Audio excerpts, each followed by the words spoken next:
bring in our third guest, Lucy Mackie. As I said, Lucy, you're studying mechanical engineering at Leeds at the moment. What drew you to that in the first place? So I've been interested in engineering for quite a while. I think since I was about 13, engineering was what I wanted to do. So my parents actually introduced me to Formula One. My dad was really keen to have someone to watch it with, I guess. So he introduced me to Formula One when I was about 12. And then we were watching a race one day, and probably a bank of race engineers, there was a shot of them. And my mum sort of turned to me and was like, "Oh, you could do that." And so that it stuck with me. And from then on, I sort of had this thing in the back of my mind of, oh yeah, I could, this is a space that I could see myself in. I enjoyed sort of physics and maths and sciences. So engineering just sort of felt like a natural stepping stone to get there, I guess. But when you said that to people, be it when you were at school or college or looking to go forward to university, was there any surprise from people when you said engineering? That's what I'm aiming for. Well, I was quite fortunate, I guess. With my school, I went to an all-girls school. So there wasn't any of the sort of gender stereotypes of girls do arts, humanities, and boys do sciences.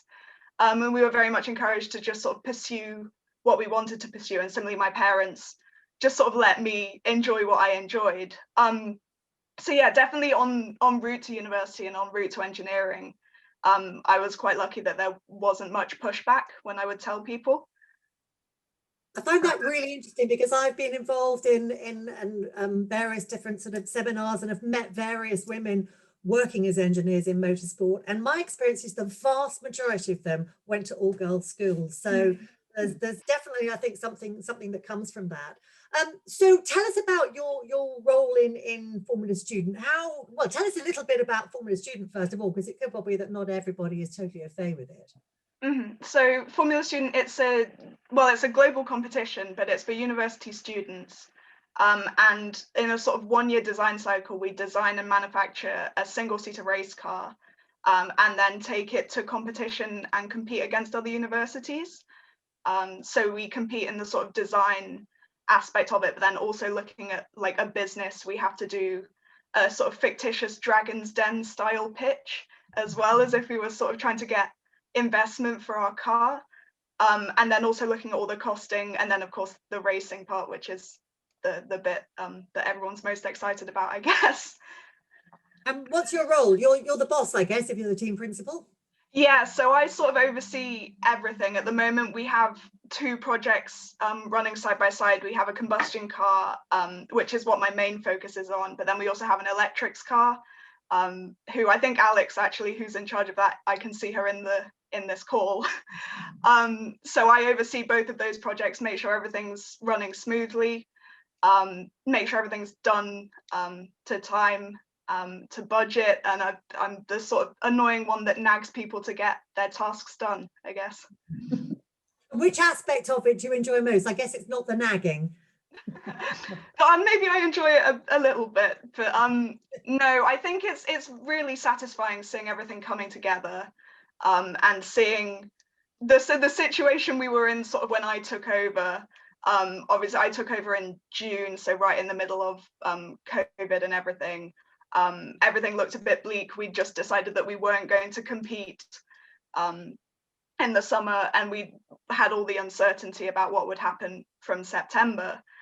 So going from that to now, we're at a stage where we've almost completed all of our design work. We're ready to start manufacturing, and we're pretty confident that we'll get to a competition in summer. Just seeing that turnaround is really satisfying and really enjoyable. Must be such a relief. I mean, I think for everybody that the hiatus that motorsport has not been inured from what's been going on in the wider world, and that hiatus, I think everybody's just desperate to get back to the track, aren't they? Definitely. I keep asking for feedback. Obviously, we want to make sure that all the team members are enjoying it. And the majority of the feedback is just based around people wanting to get in and start doing something hands-on and having the camaraderie of it all, rather than just the technical side of it. Have you come across any barriers in your sort of progression up through education? Motorsport is obviously. Sorry? when motorsport is concerned? So I wouldn't say so much barriers, but there definitely, once I got to university, I did see a lot more sort of unconscious bias, I guess, towards me being a girl and sort of being in the motorsports space. So actually, when I was applying to be in my current role as team principal, initially it's not something I'd considered. I'd always sort of jokingly said I wanted to be in charge and leading the project, but never done it much to act on it. But then when they put out a sort of job description for all the prospective people that wanted to be a team leader, and I read through the job description, didn't think much of it, and then I got a message from my friend saying, "Oh, I guess you can't apply to be the team leader then." And it turns out in that job description, it was all male pronouns. It was, he has to be able to do this, his role will do this. So it's just sort of little things like that, where I'm sure, of course it's not malicious and people don't mean to purposely exclude women, but just in the back of people's minds, it's that girls aren't really in this space. So it sounds like lots more work to be done on that front then. I think so, probably.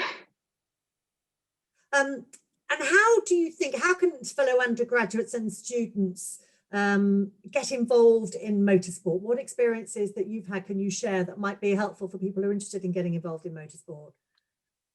I think, well, for me, on my way through school and getting to university, I've always tried to say yes to everything. I think it's come from my mum, actually. I can imagine her sitting at home thinking, yeah, say yes to everything.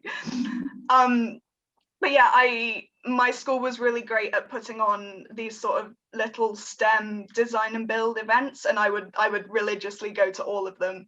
I would be at every single one. My physics teacher actually printed me off a little certificate of participation because I would be at every single one of these events.